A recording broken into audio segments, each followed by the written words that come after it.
नमस्कार मित्रों, Kota online classes में आपका स्वागत है। मित्रों, क्या है, आज हमारी क्लास संख्या 34 है हिंदी साहित्य के इतिहास में। और हिंदी साहित्य का इतिहास हमारा चल रहा था। आदिकाल में हम लोग रासो साहित्य पढ़ रहे थे। और अगर आपको कोई भी नोट्स वगैरह लेने हैं या कोई भी कॉन्टेक्ट करना है तो 9929261623 पर कर सकते हैं। नोट्स आपको सारे मिलेंगे। ग्रामर के नोट्स पूरे हैंड रिटन मिलेंगे। आपको हिंदी साहित्य के इतिहास के नोट्स 2 भागों में हैंड रिटन मिलेंगे। आप लोग इनको ले सकते हैं साथियों। कॉन्टेक्ट नंबर ये है, व्हाट्सएप कीजिए और आपको बता दिया जाएगा कैसे कैसे ये प्रोसेस रहेगी। चलिए मित्रों, आज देखते हैं 34 नंबर की क्लास है हिंदी साहित्य के इतिहास में। और रासो साहित्य हमारा चल रहा था। तो आज की क्लास में हम लोग जो देखने वाले हैं, सबसे पहले वो है हमारा परमाल रासो। कौन सा रासो? तीसरे नंबर पर हम लोग पढ़ेंगे परमाल रासो। परमाल रासो, परमाल रासो हम लोग पढ़ने वाले हैं। परमाल रासो में सबसे पहले लिखे इसका रचनाकार कौन है। इसका रचनाकार, तो परमाल रासो के जो रचनाकार है उनका नाम है जगनीक। क्या नाम है उनका? जगनीक। बहुत सिंपल सा नाम है और पूछा जा सकता है, ये बात आप ध्यान रखिए। परमाल रासो के रचनाकार का नाम जगनीक है। तो इसका जो रचना काल है, इसका जो रचना काल है वो क्या है? परमाल रासो के रचना काल जो है विक्रम संवत 1230। विक्रम संवत 1230 इसका क्या रहा है? रचना काल रहा है साथियों। तो ये भी आपको ध्यान रख लेना है, थोड़ा बहुत ध्यान रख लीजिए। वैसे तो ध्यान तो आपको यही रखना है कि इसके रचनाकार का नाम क्या है। डायरेक्ट ये भी क्वेश्चन बहुत बार पूछा गया है, अनेक बार अनेक कंपटीशन में पूछा गया है। चलिए, इसका वर्ण्य विषय लिखते हैं। इसका कथानक क्या है? तो लिखिए यहां पर वर्ण्य विषय। वर्ण्य विषय यानी कि इसके अंदर जो है किस विषय का वर्णन किया गया है वो बातें हम लोग यहां पर लिखते हैं। इसमें परमादिदेव यानी कि परमाल, इसमें किसमें? परमाल रासो में परमादिदेव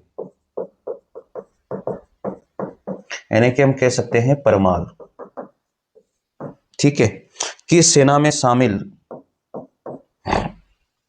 की सेना में शामिल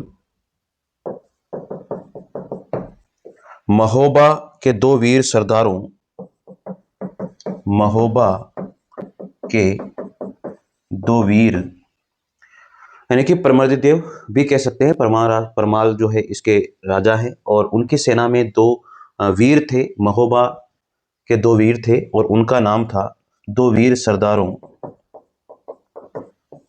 आलाह और उदल। क्या नाम है?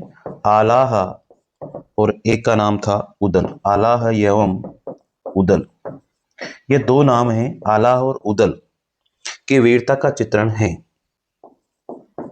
की वीरता का चित्रण है। यह सबसे मुख्य बात है कि परमाल रासो में क्या है। परमाल रासो में परमादिदेव के 2 सैनिक थे, महोबा के 2 सैनिक थे जो उनकी सेना में शामिल थे। एक का नाम आलाह और एक का नाम उदल था। और दोनों का ही बहुत बढ़िया तरीके से इसके अंदर चित्रण किया गया है साथियों, ठीक है। इन्होंने पृथ्वीराज चौहान के विरुद्ध युद्ध में भाग लेकर, इन्होंने पृथ्वीराज चौहान के विरुद्ध, इन्होंने पृथ्वीराज चौहान के विरुद्ध जो है विरुद्ध युद्ध में भाग लेकर अद्भुत वीरता का प्रदर्शन करते हुए, विरुद्ध युद्ध में भाग लेकर अद्भुत वीरता का अद्भुत वीरता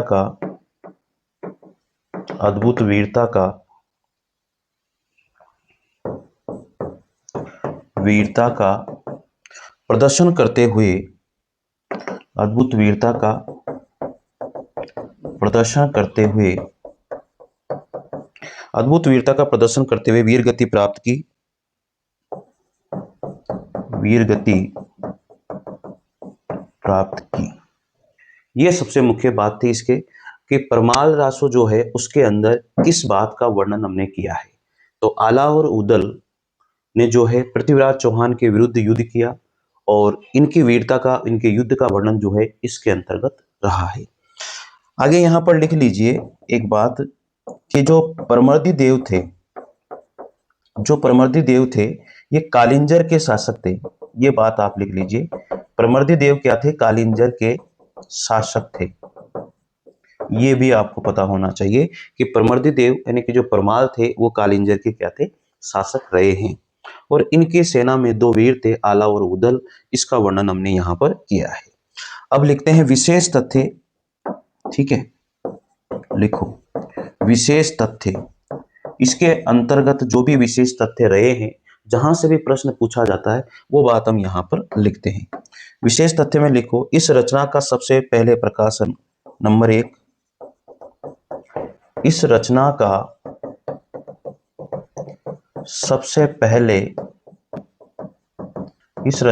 सबसे पहले प्रकाशन फर्रुखाबाद के तत्कालीन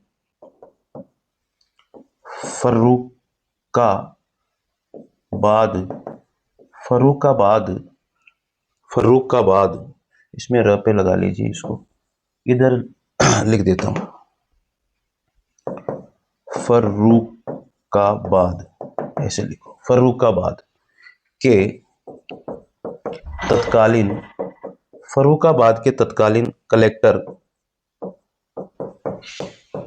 कलेक्टर चार्ल्स इलियट फर्रुखाबाद के तत्कालीन कलेक्टर थे चार्ल्स इलियट। उन्होंने क्या किया था, इसको प्रकाशित करवाया था। ने 1865 ईस्वी में आलाह खंड के नाम से प्रकाशित करवाया। इस रचना का सबसे पहले प्रकाशन फर्रुखाबाद के जो तत्कालीन कलेक्टर थे, तत्कालीन उस समय के जो कलेक्टर थे चार्ल्स इलियट, उन्होंने 1865 में आलाह खंड के नाम से करवाया था। क्या करवाया था? प्रकाशित करवाया था। तो याद रखना, आला खंड के नाम से 1865 में चार्ल्स इलियट ने इसे प्रकाशित करवाया था। तो आला खंड के नाम से भी जाना जाता है किसको? परमार रासो को। ये बात आपको अच्छे से पता होनी चाहिए। आला खंड के नाम से किस रचना को जाना जाता है, किस ग्रंथ को जाना जाता है? तो परमार रासो को जाना जाता है। ये बातें आपको ध्यान रखनी चाहिए। दूसरे नंबर पर लिखिए, इसके बाद बाबू श्याम सुंदर दास ने श्याम सुंदर दास ने 1920 ईस्वी में इसका प्रकाशन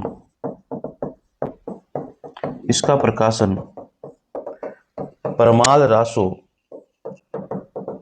1920 ईस्वी में इसका प्रकाशन जो है परमार रासो के नाम से करवाया। परमार रासो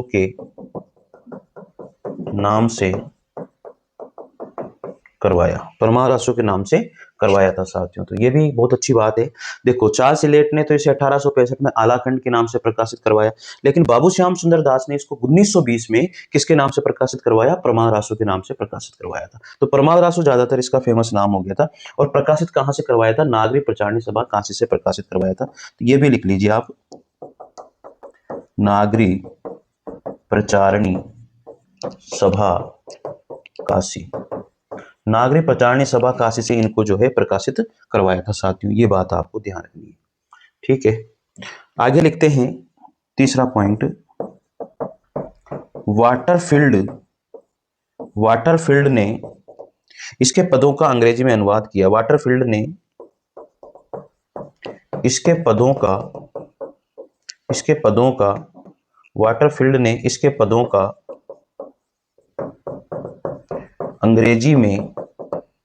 अंग्रेजी में अनुवाद किया। वे इसे पृथ्वीराज रासो का ही एक भाग मानते हैं। वे इसे पृथ्वीराज रासो का ही एक भाग मानते हैं। तो साहब यहाँ पर जो वाटरफील्ड थे, उन्होंने इसके जितने भी पद थे उनका अंग्रेजी में अनुवाद किया और इन्होंने कहा कि पृथ्वीराज रासो का ही एक भाग है, ऐसा मानने वाले ये विद्वान रहे हैं। ठीक है, अगली बात इसमें लिखते हैं फोर्थ नंबर पर। इसमें परमार रासो में इसमें वीर बनाफरों के द्वारा किए गए 52 युद्धों का वर्णन है। इसमें वीर बनाफरों के द्वारा किए गए 52 युद्धों का वर्णन है। इसमें कितने युद्धों का वर्णन है? 52 युद्धों का वर्णन है, जो किसके द्वारा किया गया था? बनाफरों के द्वारा किया गया था, महान वीर योद्धाओं के द्वारा किया गया था। ठीक है।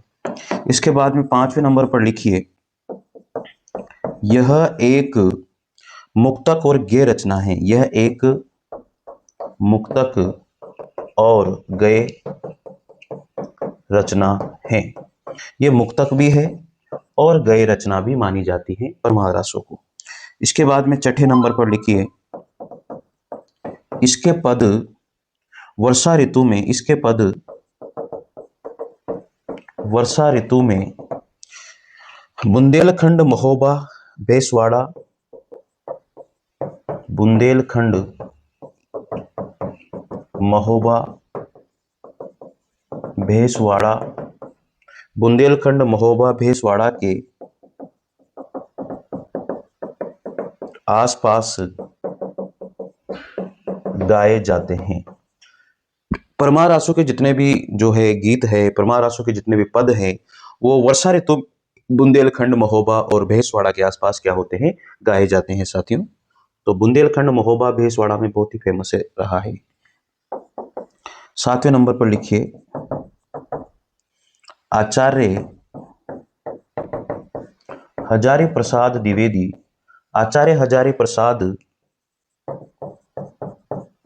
द्विवेदी ने इसे पृथ्वीराज रासो की तरह, आचार्य हजारी प्रसाद द्विवेदी ने इसे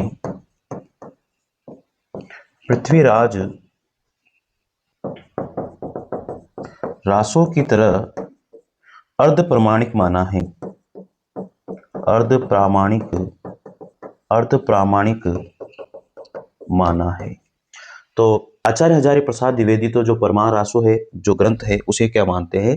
अर्ध प्रामाणिक ही मानते हैं साथियों। ठीक है। यह वीर रस प्रधान रचना मानी जाती है। यह वीर रस प्रधान रचना मानी जाती है। तो ये इसके मोस्ट इंपोर्टेंट जितनी भी विशेष बातें थी वो मैंने आपको लिखवा दी है साथियों। जो मैं लिखा रहा हूं ना, इससे कुछ भी बाहर नहीं जाएगा। आप विश्वास करके पढ़िए, बस ईमानदारी के साथ नोट्स बनाइए और ईमानदारी के साथ नोट्स बना करके उन्हें पढ़ते जाइए। अब देखते हैं इसकी चर्चित पंक्तियां कौन कौन सी रही है, उन पंक्तियों के बारे में देखते हैं। चर्चित पंक्तियां, कभी कभी ये पंक्तियां दे दी जाती है और आपसे पूछ लिया जाता है कि ये किस ग्रंथ की पंक्तियां हैं, ये आपको ध्यान रखनी है भाई। ठीक है। और ये बहुत फेमस पंक्तियां रहती है क्योंकि इनको पूछ लिया जाता है कभी की। तो पहली पंक्ति हम लोग देखते हैं यहाँ पर, 12 बरस लो कुकर जीवे, 12 बरस लो कुकर जीवे। ठीक है। हो 13 लो जीवे सियार। और फिर इन्होंने क्या कहा? हो 13 लो जीवे जीवे सियार। क्या कहते हैं फिर? 13 लो जो है जीवे सियार। ये बात इन्होंने कही। फिर अगली पंक्ति में इन्होंने कहा, बरस बरस 18 18 बरस 18 बरस 18 छत्री जीवे आगे जीवन को धिक्कार। आगे जीवन को धिक्कार। तो बहुत फेमस पंक्ति है, 12 बरस लो कुकर जीवे, जीवे हो 13 लो जिये सियार। 12 बरस कुत्ता जीता है और 13 सियार जीता है। बरस 18 सत्रह जीवे आगे जीवन को धिक्कार। कितनी बड़ी बात परमार आसो में जो है कही गई है जगनीक के द्वारा। बहुत फेमस पंक्ति है ये इसकी। और दूसरी पंक्ति हम लोग इसकी लिखते हैं, ये भी बहुत फेमस पंक्ति है। ये तो सबने सुनी हुई पंक्तियां हैं, लेकिन याद रखना ये किसकी पंक्तियां हैं। पृथ्वीराज रासो मत लगा देना, ये परमार आसो की पंक्तियां हैं, आलाखंड के नाम से जाना जाता है। याद रखना इस बात को ना। चलो दूसरी पंक्तियां लिखो, सदा तेरिया न बन फूले, न बन फूले, सदा तेरिया न बन फूले, यारो सदा न सावन होए। यारों सदा न सावन होए। ठीक है। उसके बाद में लिखते हैं, स्वर्ग स्वर्ग मडैया सब काहू को यारो सदा न जीवन होय, यारो सदा न जीवन होय। तो ये पंक्तियां भी किसकी है? सदा तेरिया न बन फूले, यानी कि सदा जो है वन में फूल नहीं हो सकते, यारो सदा न सावन होए, और एक जैसा समय भी कभी नहीं रह सकता। स्वर्ग मडैया सब काहू को, यारो सदा न जीवन होए। तो ये बहुत बड़ी बातें जो है बिसल देव सॉरी इसमें परमार आंसू में कही गई है। और जगनिक ने ये दोनों जो है पंक्तियां आपको ध्यान रखनी है, कभी कभी पूछ ली जाती है, तो याद रखना। सदा तेरिया न बन फूले, यारो सदा न सावन होए, स्वर्ग मडैया सब काहू को, यारो सदा न जीवन होए। बहुत तगड़ी पंक्तियां हैं, इनको ध्यान रखना भैया ना, पूछ ली जाती है कभी कभी। अब लिखते हैं हम लोग यहाँ पर आलोचकों के मत क्या रहे हैं। आलोचकों के मत, परमार आसो के संबंध में जो आलोचकों के मत रहे हैं वो भी अलग अलग कहानियां रही है, अलग अलग बातें सबने अलग अलग करी है। तो लिखे यहाँ पर सबसे पहले आचार्य रामचंद्र शुक्ल ने परमार आसो के बारे में क्या कहा, वो बात हम यहाँ पर लिखते हैं। आचार्य रामचंद्र शुक्ल कहते हैं कि वीर गीतात्मक काव्य के रूप में रचित यह ग्रंथ, काव्य के रूप में रचित यह ग्रंथ, वीर गीतात्मक काव्य के रूप में रचित यह ग्रंथ इतना लोकप्रिय हुआ कि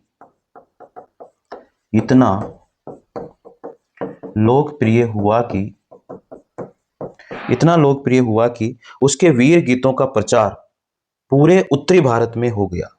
इतना लोकप्रिय हुआ कि उसके वीर गीतों का प्रचार पूरे उत्तरी भारत में हो गया। पूरे उत्तरी भारत में हो गया। पूरे उत्तरी भारत में हो गया। तो कितनी बड़ी बात है। तो ये कहने वाले कौन हैं?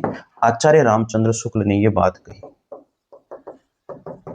आचार्य रामचंद्र शुक्ल ये बात कहते हैं, इसको ध्यान रखना भाई, ठीक है ना, कि वीर गाथात्मक काव्य के रूप में रचित, किस रूप में? वीर गाथात्मक रूप। यह ग्रंथ इतना लोकप्रिय हुआ कि उसके वीर गीतों का, यहां पर लिखे वीर